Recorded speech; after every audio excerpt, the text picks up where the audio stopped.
মন্তেশ্বর এলাকায় বিভিন্ন জমিতে বীজতলায় বীজ বোনার কাজ চলছে, তাই বীজতলা তৈরিতে যত্ন জরুরি বলে জানান কৃষি আধিকারিক সৌগত কুণ্ডু। আমাদের রাজ্যের খরিফ মৌসুমের প্রধান ও অর্থকারী ফসল হলো ধান। কৃষি গবেষকদের মতে ধানের কাঙ্ক্ষিত ফলন পেতে হলে প্রয়োজন বিজ্ঞানসম্মত পদ্ধতিতে বীজতলা তৈরি, কিন্তু আমাদের রাজ্যের কৃষকরা যে পদ্ধতিতে বীজতলা তৈরি করেন তাতে বেশ কিছু সমস্যা থেকে যায় বলে জানান কৃষি গবেষকেরা। অল্প জায়গা ঘন করে বীজ বোনা, সরু অবস্থায় চারা তুলে নেওয়া, যারা মাটির বেশি গভীরে পোতাও তার বর্ধনশীল অংশ মাটির নিচে চলে যাওয়ার মতো সমস্যা আমাদের রাজ্যে প্রায়শই দেখা যায়। তাই কৃষি বিজ্ঞানীদের মতে বীজতলার চারা সুস্থ না হলে তার রোগ প্রতিরোধ ও খরা বন্যা সহনশীলতা কম হয়। মন্তেশ্বর ব্লকের মন্তেশ্বর সহ মন্তেশ্বর এলাকার বিভিন্ন জায়গায় আমন ধানের ও বর্ষার চাষের জন্য জমিতে বীজ পাতার কাজ চলছে। মন্তেশ্বর ব্লকে কৃষি বিভাগের সমষ্টি প্রযুক্তির ব্যবস্থাপক সৌগত কুণ্ডু বলেন, বীজতলা সুস্থ সবল নিরোগ চারা তৈরি করতে হলে জমি নির্বাচন, জাত নির্বাচন, নীরব বীজ পৃথকীকরণ প্রভৃতির উপরে বিশেষ গুরুত্ব দিতে হবে। তার মতে বেলে, দোআঁশ বা এঁটেল মাটি যুক্ত উর্বর কাছাকাছি জলের ব্যবস্থা আছে, একটু উঁচু এবং জল নিকাশি ব্যবস্থা রয়েছে এবং জমিতে কুড়িতলা তৈরি করতে হবে, অর্থাৎ 1 একর জমিতে 10 শতক জমিতে কুড়িতলা তৈরি করতে হবে বলে জানান তিনি আরও বলেন, আমাদের এলাকার অধিকাংশ জমিতে খরিফ মৌসুমে প্রধানত স্বর্ণা মাসুরি জাতের ধান চাষ করা হয়, কিন্তু দীর্ঘকাল এই জাতের ধান চাষ করার ফলে বর্তমানেতে বিভিন্ন রোগ পোকার প্রকোপ দেখা যাচ্ছে। এই জাতের পরিবর্তে বিধান সুরুচিত, চন্দ্র, তরঙ্গিনী, মুক্তশ্রী প্রকৃতি জাতের চাষ করা যেতে পারে। কৃষি আধিকারিক জানান, বীজতলা তৈরি করতে হলে জমি ভালো করে চাষ ও মই দিয়ে তৈরি করতে হবে। এর ফলে বীজতলাকে 4 ফুট লম্বা ও 1 ফুট চওড়া খণ্ডে বিভক্ত করে নিতে হবে। প্রতি খণ্ডে চারপাশে 1 ফুট চওড়া 4 ইঞ্চি গভীর নালা রাখতে হবে। প্রতি কাঠা বীজতলায় 100 কেজি জৈব সার মিলিয়ে নাঙল ও মই দিয়ে অন্তত 1 সপ্তাহ রেখে দিতে হবে। শেষে চারা সময় কাটা প্রতি 500 গ্রাম ইউরিয়া, 2 কেজি সুপার ফসফেট, 500 গ্রাম পটাশ করতে হবে। প্রতি কাঠায় 2.5 থেকে 3 কেজি বীজ ধান প্রয়োজন হয়। বীজতলায় বীজ যেন সমানভাবে পড়ে, বীজ বোনার 1 থেকে 2 দিন পর জমা জল বের করে দেওয়া হয়। এইভাবে বীজ বোনা হলে বীজ ভালোভাবে তৈরি হয় ও ধানের ফলনও ভালো হয় বলে জানান কৃষি আধিকারিক। তাই মন্তেশ্বর এলাকায় বিভিন্ন মাঠের জমিতে বিজ্ঞানসম্মতভাবে বীজ বোনা চলছে বলে জানান চাষিরা। মন্তেশ্বর ব্লক কৃষি আধিকারিক ও চাষিরা এ সম্পর্কে আমাদের কি জানালেন দেখুন। জ্যোতির্ময় মণ্ডলের রিপোর্ট, সুন্দর বাংলা নিউজ। একজন চাষি? হ্যাঁ, চাষি। এখন কি কাজ চলছে মাঠে? এই তো বীজ পাতা চলছে। কোন মাঠে? মনসার মাঠে। মনসার মাঠে। এই বীজ কিভাবে পাতা হচ্ছে? ওই ধুলো চাষ দেওয়া ছিল, দিয়ে আবার এই চাষ দিয়ে হাত মই টেনে হচ্ছে। তা এটা কি মানে কৃষি দপ্তরের থেকে কোনো পরামর্শের মাধ্যমে হচ্ছে? হ্যাঁ হ্যাঁ, হচ্ছে। তা এই বীজটা কোন ধানের জন্য, রোয়ার জন্য? এই বর্ষা বুড়ো চাষের জন্য। বর্ষাটা। এই বীজটা কদিনে মানুষ হবে? মোটামুটি 25 দিন। 25 দিন। 25 দিন মোটামুটি চলবে, তারপর আবার এই বর্ষার জল, আকাশে জল হলে তবে তো আবার হবে। এখন আকাশে বর্ষা। তো এই যে তীব্র তাপদাহ বা অনাবৃষ্টির, এখন যে বৃষ্টি হয় না, তার জন্য এই বীজ পাতার কোনো ক্ষতি হচ্ছে? ক্ষতি এখনো হয় না, এই ওয়েদারটা ভালো আছে। বেশি রোদ গরম হলে বীজ তলা সব ইয়ে হয়ে যাবে, মানে এটা কি চলে যাবে।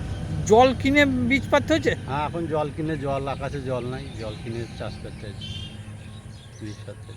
এই যে এখন বীজ পাতা হচ্ছে তীব্র গরমে বা ইয়েতে, এর জন্য ফলনের কোনো ক্ষতি হবে না।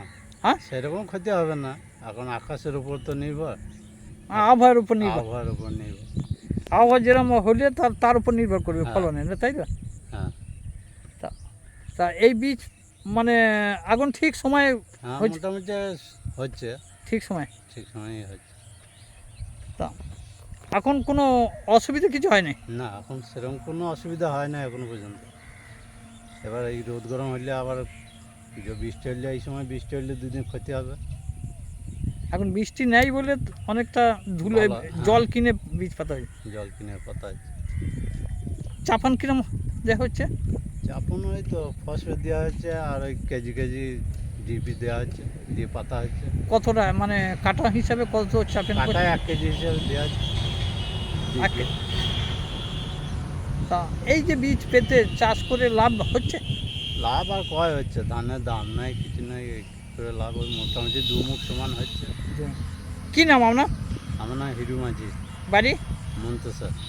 আমন ধানের যে চাষ আরম্ভ হবে, বীজতলা, আমন ধানের বীজতলা চাষিরা কিভাবে পরিচর্যা করবে এই সম্পর্কে আপনি একটু। হ্যাঁ, আমরা সবসময় চাষিদেরকে আমন ধানের যে চাষ পদ্ধতি উন্নতভাবে বিজ্ঞানসম্মত পদ্ধতিতে করার কথা বলি। সেক্ষেত্রে প্রথমেই আমরা যেটা বলি যে অবশ্যই আপনারা সার্টিফাইড সিড কিনবেন বাজারে, সেখানে আপনারা ব্লু রঙের ট্যাগ দেখে পরে সার্টিফাইড সিড কিনে নিয়ে আসবেন। তারপরে যেটা করতে হবে পুষ্ট বীজ পৃথকীকরণ। এর জন্য আপনাদেরকে লবণ জলে বীজ পৃথকীকরণ করে নিতে হবে, যেগুলো ভেসে যাচ্ছে সেগুলো বাদ দিয়ে দিতে হবে। এবং তারপরের কাজ হচ্ছে আপনাদের বীজ শোধন, অর্থাৎ বীজের টিকাকরণ। বীজ শোধন করে নিতে হবে অবশ্যই কার্বেন্ডিজিম, ম্যাঙ্গোজেব বা আমাদের জৈব ছত্রাকনাশক ট্রাইকোডার্মা ভিরিডি, ট্রাইকোডার্মা হার্জেনিয়াম এইসবের মাধ্যমে।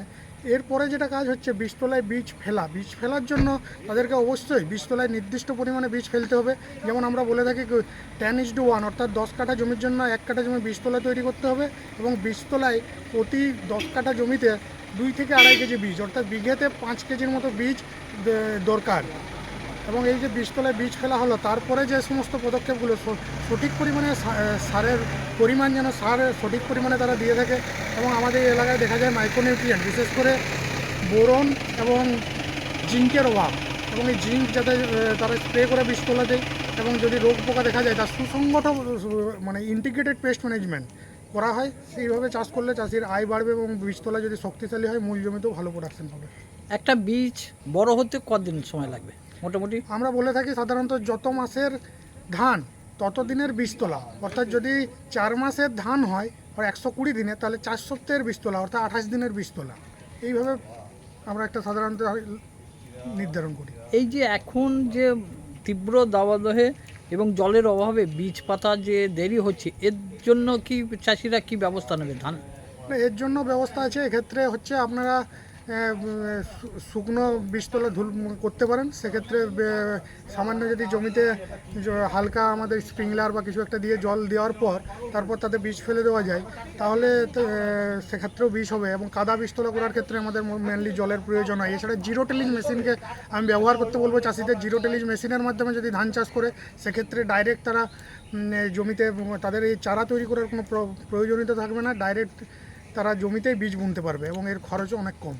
এই যে বীজ পাততে দেরি হচ্ছে চাষিদের, এর জন্য ধানের ফলন কি কম হবে? বীজ পাততে দেরি সেরকম কোনো হয়নি। এই মুহূর্তে আমাদের কাছে যে রিপোর্ট, মন্তেশ্বর ব্লকে প্রায় 90% জমিতেই বীজতলা রেডি, বীজ পাতা মোটামুটি কমপ্লিটের মুখে। এবং যারা আর কিছু জনের হয়তো বীজতলা পাততে বাকি আছে। তবে এই কয়েকদিনের মধ্যে একটা বৃষ্টি হলে আরও ভালো বীজতলার পক্ষে। এইভাবে বীজ মানুষ করলে যে ধানের ফলন বেশি, বিজ্ঞানসম্মতভাবে করলে বীজের প্রোডাকশন বেশি হবে, খরচ কমবে এবং ধান ফলন হবে। ফলন বাড়বে। আপনার নাম পরিচয়? Saugata Kundu, block technology manager, কৃষি দপ্তর, মন্তেশ্বর ব্লক।